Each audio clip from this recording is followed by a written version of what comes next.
hook those fiddles on there too. Yes, ma'am. Did you say you not use fiddlers when you're up in the creek? No, I don't. Okay. I use quarter crab. Yeah, because usually you can get sheepshead, redfish, black drum, all that on quarter crab. How do you hook the quarter crab when you use? Cut the legs off, cut it in half, cut it in half again. The top shell comes off. So you just got that quarter with the bottom shell on it. Go through a leg hole and stick the hook out through the meat. I don't stick the hook. A lot of people try to hide the hook. But when they pick that bait up, there's a lot of sharp points all over that shell. And they're used to that. They're not paying good attention to that hook. Same thing I do with the redfish. I'll hook it like that with the redfish and make sure that hook. So if you take that hook and put it through the leg hole and put it into the shell, if you don't get that hook set on it, that hook's not gonna come through that shell good, you won't get the fish, no matter what kind of fish it is. So I always hook it through and stick that hook out through the meat side. And that way, whenever that fish picks it up, like the redfish pick it up, they give itself about 4 foot slack line so they don't feel any tension at all. And they pick it up, pole starts bending, you set it. The same thing with sheepshead. The sheepshead's going to tap it a few times. You're going to almost feel like as light as a pinfish, but pinfish would be like little fast little nibbles. And then that sheepshead's just going to go tap, tap, tap, like that. Just wait till, watch your line. And usually you won't know when he's on there until you start seeing your line move. That's when you got to hook him down. Quarter crab still on the jig head or still On the jig head. Yeah, on the jig head. We're catching them now. We look at the little, like, we have redfish fishing at a drop-off. I mean, flats, and there'll be a little roll-down drop-off right there. As long as there's some hard bottom in there. I had a bad habit years ago when I'd have 3 or 4 guys, and they're all throwing one side of the bank. When I said, well, I'll throw it out here. And I said, well, you can probably catch them out there, you know. Of course, they'd be catching their 25-inch red or something. And so after 2 or 3 times of that, you know, I let people throw wherever they want to throw. I don't want to say, you're not going to catch nothing out there. And we were out there Monday, matter of fact, up Flatboard Creek, and we were fishing for reds on this one particular bank here. We could see it moving around. The water was about 8 inches deep. You see the wake's moving. And this one guy turns around and throws out there. And I heard it hit the water. I turned around and looked. I didn't say a word. And he had already caught 2 reds. He was trying to give the other guys a chance to catch something. You know? And next thing I knew, his drag screaming. You know? Got a 9.5-inch sheepshead. Here we are. The creek's about 150 foot wide. We've caught several big sheepshead in the creeks. We've up to 10.5 pounds. Our biggest one so far this year is 10.5 pounds. But, And they're in the creeks all during the year? yes, usually not that big. Usually your big females are offshore. See, the El Cheapo was Jackson Offshore Sport Fishing Club actually started this tournament to give their members something to do in the wintertime, a fish to target. Most of your big sheepshead was offshore, so they would catch it, you know, and that's why they started the tournament. Then it got to be a big thing. The winter has been now is being caught around the jetties. One time up there around the Dance Point Bridge, so one of them. So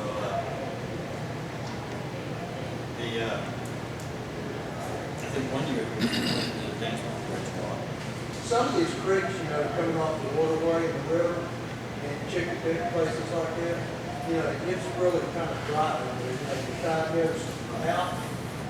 And could you fish the mouth of those creeks, you know, when the tide starts in from the outgoing, or the When it starts incoming? coming in, yeah. The ones we've caught here lately have been about an hour and a half after the tide starts coming in. Yeah. Yeah, and we've caught them all the way up to like 3 hours after it's come in too. Kind of the same thing applies to the outgoing?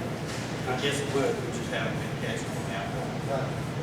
But they, you know, I'm not in the creek now. I mean, I'm up in the creek. Right. So on incoming, I guess it's coming like in But there. yeah, some of these creeks is pretty much empty. You know, Right. small ones, I've got a 12 or 14 foot aluminum boat, so I can get up, you know, some of them, you know, there's no water in there, but a lot of fish activity. So the fish, I mean, when the tide starts up again, it's pretty good to kind of fish the entrance of those little creeks. Yes. Stay for sheephead, Yes, and black drum during wintertime, the colder runs black drum. because it's right off the waterway. Right. And I mean, we've been up there where it's like too rough to go to the jetty to do something else. We get up to the creeks even on like 3 or 4 hours after the tide's been coming in. It's not quite high tide yet. Go up in there and just ease around the creeks. And sometimes, especially in the sparse grass, you see little tailfish. It's a blacktail, it's a sheepshead. And so you don't want to throw a lemon in there. I mean, I have heard of people catching sheepshead with lemon. That's not very often. Sheepshead's got huge nostrils. They smell that crab.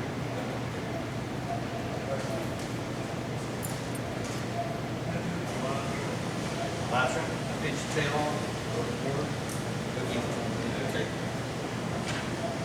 from the tail, like you would just a piece of dead shrimp, go up, straighten the shrimp out, come down to his legs. That way it's like his legs. Now, when I throw him out there, he's upside down. But the main thing is I want that shrimp to be, I got to hold most of that shrimp. That's one reason I want it. I like big shrimp. I'm trout fishing, float fishing, trout and stuff. I'm fishing like that.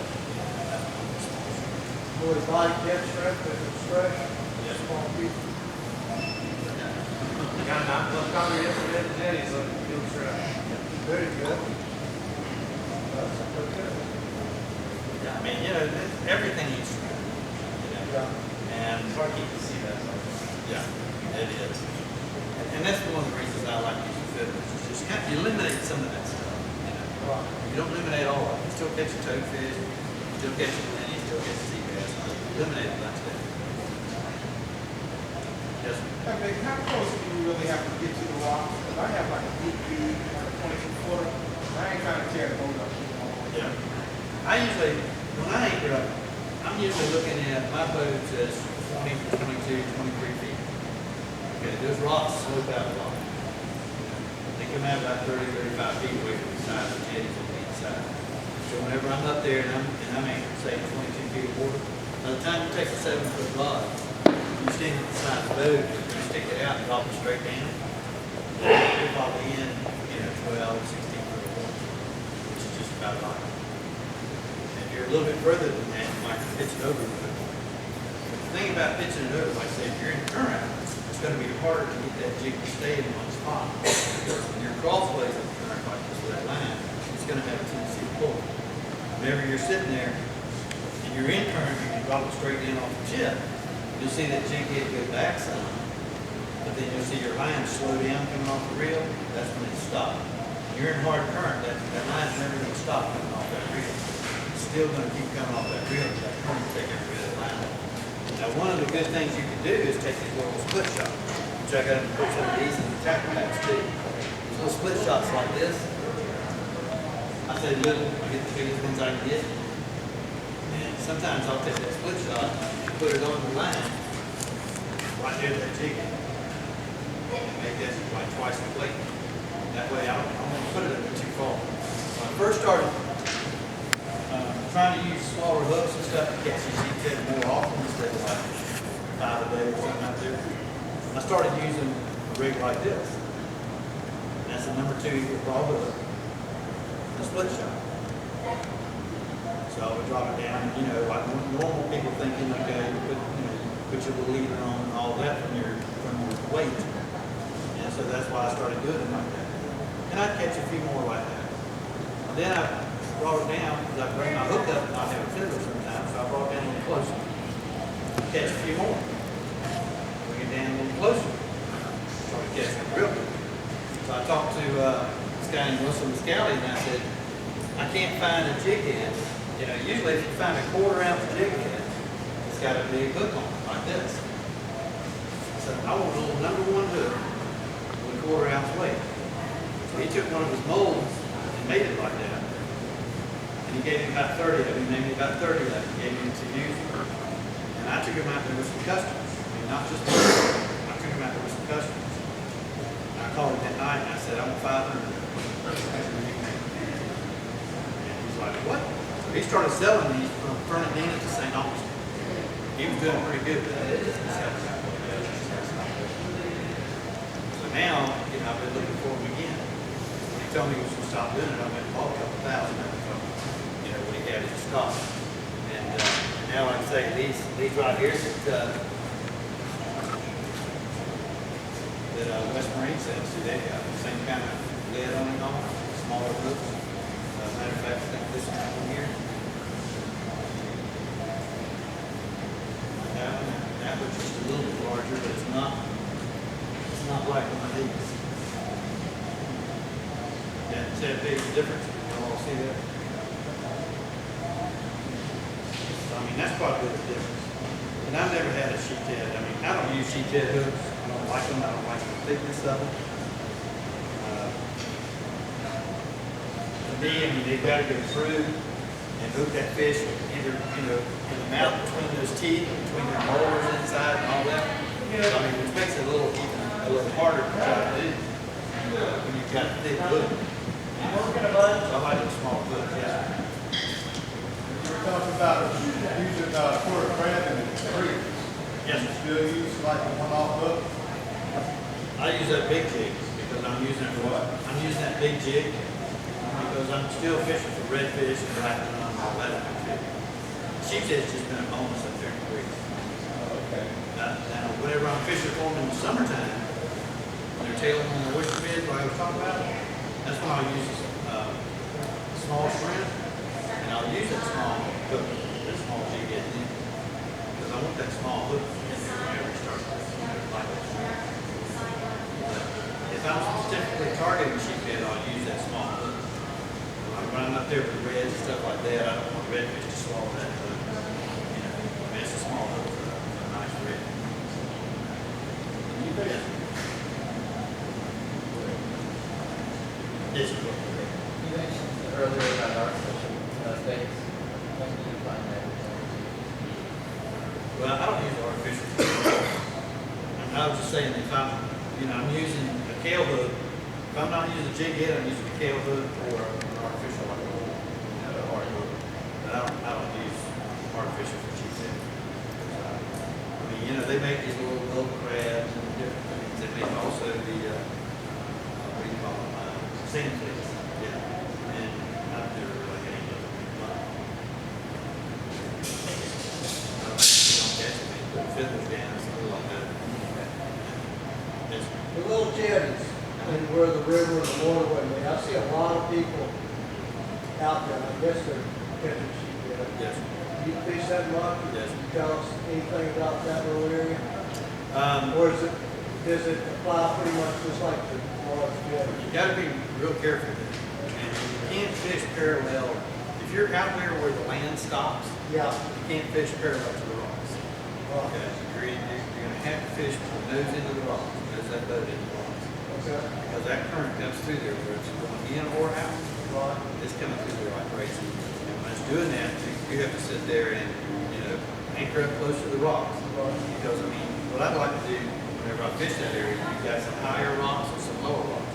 You gotta get in there where the currents are breaking, where those rocks break that current. If you don't, you can't get your line set. That's when you're gonna go to a fish finder. Okay. And you can catch them on a fish finder.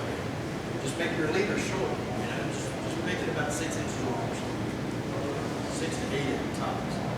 And you can catch them all along jetties like that on a fish finder. It's just that my particular way I'd like to do it, and I've shown a lot of people how to do it with those jig heads, and I mean they love it. If you go out to jigs, you'll see people throwing jig heads everywhere.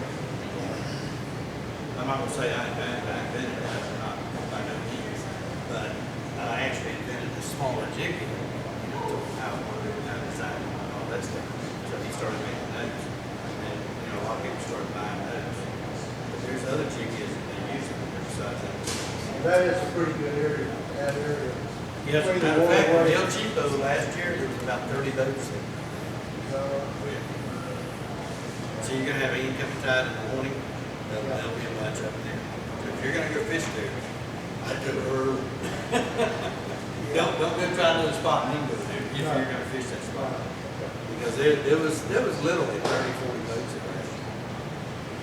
And I mean, after that happens, and that tide's ripping, you're not gonna get in there and squeeze in there and try to anchor up. I mean, if your anchor breaks loose, you're gonna be on top of somebody. There'll be a lot of upset people, especially if you break somebody else's anchor loose. I had that happen a lot of times, see us catching fish. Yeah. Come in, try to anchor right in front of me, direct the drag force line, pulls us, got rid of everything. Yes, sir. Listen to your sheriff, you mentioned that you were counting on waterways. Yes, sir, that's for waterways commission. Since you were talking about the little jetties, I heard, I think it's about a year now, they were talking about ripping all that out, rebuilding, redesigning that whole confluence area. They're gonna come around, like those rocks, are gonna come around and turn, go inside the coast, a few hundred feet. Then on the chicken pit side, they're gonna rebuild that whole side and put rocks up about 600 feet up in the coast. Come all the way back down to St. John's, go about 600-700 feet down. They're still on that. Oh, yeah, they're They're gonna take out that line road under some earth rock that goes all the way out there. I don't know where that point's gonna be. I mean, I've got pictures of it, it's been probably 2 years since I've looked at it. You can get on the Army Corps of Engineers website and look at the exact picture of what we're gonna do. I guess that's where I copied it. And printed it. It shows exactly where the option's gonna go. So they're gonna have rocks on both sides, which is, you know, it's gonna mess it up a little bit, especially that flammable bank over there. It's gonna mess it up the flammable bank for a while, but I mean, it's just gonna improve fishing. You put a rock somewhere in the water, you're gonna have fish. And that's what we were talking about with the Jasper Waterways Commission. They were asking how they could help. Roger dumped us in that meeting. There was no fishermen. They're talking about our waterways. So, you know, Roger went there and all that and started talking and all they needed, you know, they had those kayakers come in and they talked about, you know, what kayaker catches. It's good. They seen it 2 weeks later. Mayor's in the kayak out the river. Now they're going to throw more kayaks. I know the meetings during the week, it's kind of hard. I mean, I've been to a couple of them now, like 3 of them. It's hard for everybody to get to because it's just during the day. But I mean, a lot of these guys probably out at night too, so they have meetings at the daytime. But the meetings I went to, you know, I went up and spoke in front of the commission, and you know, I said, look, they said, how can we help the fishermen? We're there to talk about it. And I said, well, why don't you put some reefs in state waters on the beach? You could have big sea bass, people can catch. You could have, I don't know if you have many snapper, but still, but in October, November, December, you probably have snapper, red snapper. You know, you put the truck down. So then they said, well, what about in the river? And I said, you put a rock down anywhere, you're going to improve the fish. You know, once those barnacles start, oysters and all that stuff, I mean, the algae and everything goes on, you're going to have an improvement. You're going to have oysters. So they're looking for the funding right now. We're going to try to make the South Atlantic Marine Fisheries Council pay for putting us some reefs in. Because nobody has approached them for doing that, but they're the ones that's actually hurting our fishing. So they're going to try to get the funding from them and try to help. You know. And that's why I say it takes a lot of people, you know, I mean, I promoted the recreational fishing class. Michelle was here, you know, from the board, recreational fishing like the board. Like Charlie and Tina and Eddie and Sue Ellen back here and all. And, you know, that's what it takes to voice. We've actually gotten a lot of progress getting started just since our couple of rallies.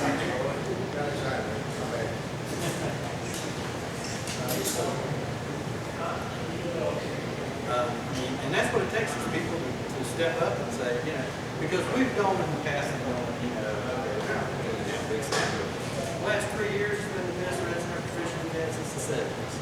But it's fun. You know, no, they're not going to put it in sea bass. Sea bass are made of that. Sea bass are fun. I mean, what they're trying to do is stop us from fishing anyway. They don't want us fishing. That's the environmental principle. No law. But pretty soon it'll be 3 sheephead first. That's the whole thing. See? And there'll be a limit on toadfish and croakers. I mean, it really, if they knew that toadfish tastes as good as it does, they'll put a limit. I was just asking if there's a way to make those fish much Yes, sir, it is. What's good about it? Take by the head, skin him around behind the head, pull it like it's with a freshwater catfish. That's what it is. It's 31 inches better than sea. I'm not ashamed to say that. I need them in the wild. But I mean, they're pretty good there. You don't catch them like this. There's not much meat on that. Actually, it's a pretty white meat. They're good. Figure they all have big old head like that. Yeah, I mean, they eat clams, crabs, oysters, they eat good stuff, you know, that's what makes the sheephead so good. That's just like me, I like black drums around the ribs. Black drums is the same thing as sheephead. I mean, they're tasty, they're rich. I mean, redfish, you don't need boats. Going down the water for 2 years. Not 2 years, I mean, you know, I meant to say 2 days. But, you know, redfish is a scavenger, it's a lot of things scavenger. Drum, to me, the black drum just doesn't get the attention it should. It's not a sport fish. You usually can't catch them on artificial. You're not going to go to the top of the wood. Not going to catch too many black drum on top of the wood. Yes, sir. Vic, I ran into you out there one time, I showed you a fish that I had, you told me it was margate or margate? Margate, black margate. Looks like a cross between a sheepshead and a black drum. Very good to eat. Yeah. Well, sheepshead bone too. Yeah. You ever eat a sheepshead? Crab in the sea. One of the best food fish out there. But they're bony also. Ringtail pork. A lot of people ignore the ringtail pork. They're just like sheepshead. They're meant to have sheepshead pork. But, you know, there's several different ways to catch them. I like doing it this particular way myself. The reason I like doing it that way is because I can feel them better. People, to feel them better. And it seems like the fellas have an easier time catching them than they feel them. So the reason the jig is, like I say, as soon as they touch it, you feel it. And you may not get the timing down just right. You may get through 20 feathers. A lot of people usually get through about 10 or so.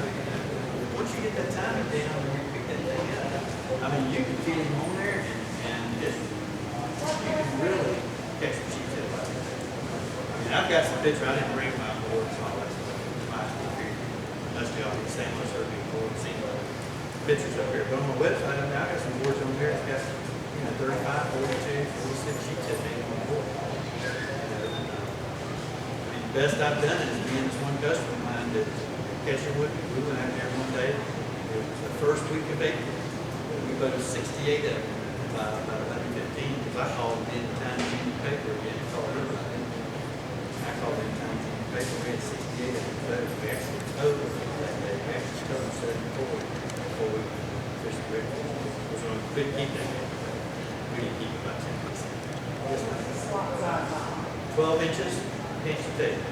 Sheepshead is one of the few fish that changed the tail when they did a measurement. It used to be 12 inches with a fork on the tail on all the old measurements. And then when they went to the overall and the redfish and the trout stuff, now you pinch the tail on the sheepshead 12 inches, which is really kind of a small sheepshead. 15 per person. Don't say that too loud. Noah find out about it, then we won't tell you. But I mean, 15 sheepshead, man, you don't get, when you're out there catching them like the size I'm catching them here, I mean, you don't get as much meat off of them as you think you would because of their stomach. If you scale them and gut them and, pick bones while you're eating stuff like that, you can get a lot of meat off them because their stomach bones is pretty big. They got a big rib cage, that's what you would call them. And usually what I like to do when I clean them is I'll just leave that on the carcass. I'll just fillet it out, just protect the boneless part, and leave that big rib cage on. Because to me, I don't pick bones and worry how much you eat. And but a lot of people do scale them and butterfly and stuff like that. But, catch them like this size, you don't get as meat now. You catch those like 10, 12, 13 pounds. I think it was 2 years ago, something like that. I was out there and I had just been catching, and this was at Fort Lauderdale spot in Jackson. I had been catching about 8 or 10 big sheepshead every trip. So Mike Garbo and I, he does a radio show with me. We go out there, fish in the same spot on the LG2 tournament. And we caught something like 31 redfish and one black moon.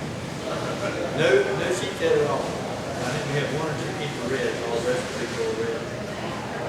And we finally just gave up and went over to the rock and started getting off.